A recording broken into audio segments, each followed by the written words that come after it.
সকাল সকাল জামা কাপড় না ধুলে না কিছুতেই শুকাতে চায় না, কারণ বাড়িতে একদমই রোদ আসে না। সেই কারণে ঘুম থেকে উঠে সমস্ত কাজ সেরে তারপর জামা কাপড় দিয়ে স্নান করে পুজো দিয়ে রান্না করতে চলে আসি।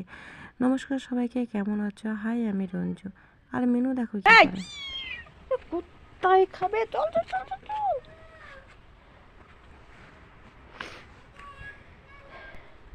ঘরে চল। আর একটা কই? হ্যাঁ, আর কই?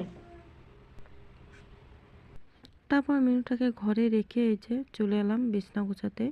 আর এদিকে দেখো এই স্লিপিং ব্যাগের অবস্থা দেখো, এটাতে কি করেছে জানো ওই মিনুর বাচ্চাটা। মানে আমার মেয়ে এত বিড়াল ভালোবাসে, কি বলবো, ওটাকে নিয়ে স্লিপিং ব্যাগের ভিতর নিয়ে রাতের বেলা শুয়েছিল। আর উনি বাবু কি করেছে, পটি করে দিয়েছে।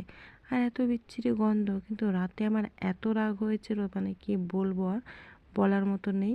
আর আমার ঘরটা না অনেক ছোট, সে কারণে আমি ঠিকঠাক মতন সব কিছু ভালো দেখাতেও পারছি না।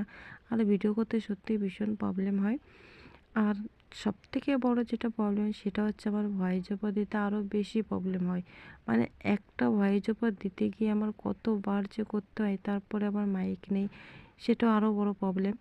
তো সাইডের আশেপাশের আওয়াজগুলোও মানে শোনা যায়, অনেক ডিস্টার্ব হয় আমার। তারপরে এই যে সমস্ত কাজ সেরে বিছনা চাদরটা চেঞ্জ করে দিয়ে তারপরে এই যে একটু জল পিপাসা পেয়েছিল, মানে সকালে ভাত খেয়ে জল খাইনি। তো জল খেয়ে আমি আর আমার মেয়ে চলে যাচ্ছি গোবর আনতে, কারণ পৌষ সংক্রান্তি চলে আসছে, লেপা পোছা করতে হবে, সবার বাড়িতে লেপবে। তো এই যে পাশের বাড়ি কাকি, ওনার কাছে চলে আসছি। আর উনি খুবই ভালো, চাইলে না করে না।